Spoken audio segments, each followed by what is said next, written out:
इमरान खान साहब और उनकी मिसेज़ बुशरा इमरान को नैब ने एक दफ़ा फिर तोशा खाना केस के एक नए गिफ्ट के ऊपर उनको अरेस्ट कर रखा है और उसका रिमांड भी इस वक्त लिया जा रहा है। इस सारी कार्रवाई को हमने इस्लामाबाद हाई कोर्ट में चैलेंज कर रखा है। इधर जो सबसे इम्पॉर्टेंट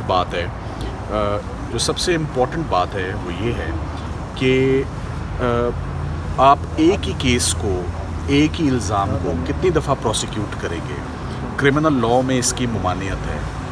403 CRPC का और आर्टिकल 13 कॉन्स्टिट्यूशन का वो कहता है कि तमाम जुर्म जो आपके नॉलेज नोटिस में आए वो एक ही ट्रांजैक्शन में, एक ही केस में प्रोसिक्यूट होंगे।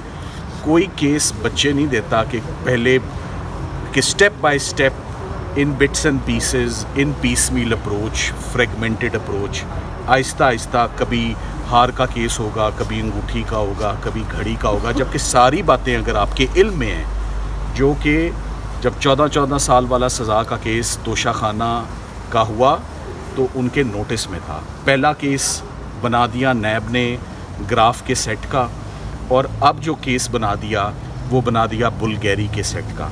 तो ग्राफ और बुल्गेरी की आपस में कोई लड़ाई नहीं है कि उनके केसेस इकट्ठे जॉइंडर नहीं हो सकते या ये मिस जॉइंडर होगा। तो सबसे बड़ी जो नैब की मैला फीडे थी वो ये थी कि जब इद्दत और निकाह केस में 13 जुलाई को जैसे ही इनकी एक्विटल हुआ और ये अडयाला जेल से बाहर निकलने ही लगे थे, तो बुशरा इमरान को उन्होंने मेन गेट से पकड़ लिया कि अब आपको हम नैब की कस्टडी में हम ले रहे हैं एक नए रेफरेंस में। इस तमाम प्रोसेस को, इस तमाम नैब की कार्रवाई को हमने हाई कोर्ट में चैलेंज कर रखा है। एक मामला जो है वो मिस्टर जस्टिस आमिर फ़ारूक साहब, चीफ़ जस्टिस साहब के पास मई के महीने से पेंडिंग है, जिसमें आज हमने बहुत पुरज़ोर इस्तदा की है कि आज दिन तक हमारी सुनवाई उस केस में नहीं हुई, और हम अदालत के आगे अपना एग्रीमेंट्स रखते हैं कि ये तमाम मामलात इलीगल अरेस्ट के, इलीगल रिमांड के और मल्टीपल प्रोसिक्यूशंस के, ये तमाम इंटरलिंक्ड हैं, ये इंटरट्वाइंड हैं। इनको इकट्ठा सुने और इनका इकट्ठा फ़ैसला करें।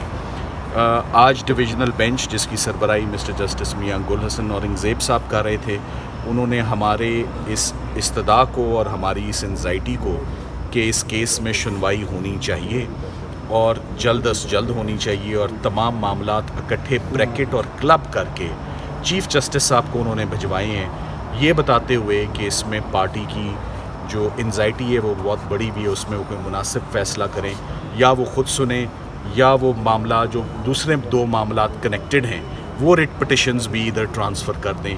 तो अब इनका फ़ैसला इकट्ठे मुतवक्के है, यही हम चाहते हैं। और मेन बात इसमें यह है जो आपकी शायद इल्म में नहीं है कि इमरान खान साहब और बुशरा इमरान दोनों ने अपनी ज़मानत क़बल गिरफ़्तारी इस नए रेफरेंस में जज साहब अकाउंटेबिलिटी कोर्ट के आगे रखी, और जज साहब ने वो किसी वजह से वो ज़मानत उनको नहीं दी और 2 दिन की तारीख डाल दी, एड इंटरम बेल दिए बगैर, जो वो नहीं ऐसा कर सकते थे। और जैसे ही हम अदालत से बाहर निकलते हैं, बेल मूव होने के बाद, नोटिस होने के बाद, दोनों मियाँ बीवी को नैब आके अरेस्ट करके ले जाती है।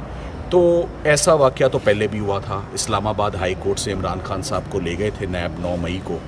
सुप्रीम कोर्ट ने उनकी गिरफ़्तारी नैब की कलअदम करार दी, नैब की अरेस्ट को इनवैलिड करार दिया, और दोबारा हाई कोर्ट भेजा अल कादिर की बेल में, और मियाँ गुल हसन साहब ने दोबारा अबूरी ज़मानत पे समाअत करते हुए उनको ज़मानत दी। सो हमारे पास बहुत अच्छे प्रेसिडेंट मौजूद हैं।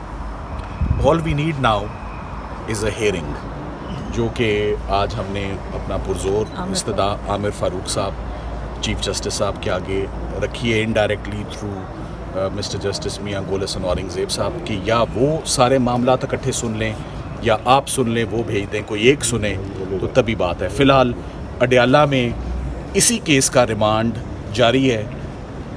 एक देखिए, नैब के रिमांड की 90 दिन की तौसीह हुई। 90 दिन होता है, समझ आती है, बड़े कॉम्प्लेक्स इंट्रिकेट इल्ज़ामात पे बहुत कुछ तफ्तीश करनी है। जहाँ एक ही सवाल है اور ایک ہی آئٹم کے اوپر سوال ہے تو کیا اس کے لیے آج 25واں دن ہے فزیکل ریمانڈ لیے ہوئے, کیا 25 دن چاہیے نیب کو؟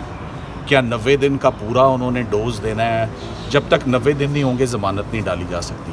تو ہم فی الحال, میں اگر آپ کو اپنی حکمت عملی بتاؤں, ایک شارٹ ٹرم ریلیف ہے کہ ریمانڈ سیٹ اسائیڈ ہو جائے اور ضمانت ڈال دیں, اور ایک لمبی ریلیف ہے اور بہتر ریلیف ہے کہ یہ کیس شروع ہی نہیں ہونا چاہیے. تو ہم نے آج یہی استدعا کی ہے کہ ہم سارے کیسز کو کلب کر کے آپ اکٹھا کریں اور حکم فرما دیں کہ ہم یہ چوتھی پروسیکیوشن بھگتیں یا ہائی کورٹ ان کو quash کرے گی. نپ the evil in the bud at the right time. Thank you very much. السلام علیکم. جی آپ نے سلمان صفدر صاحب سے تو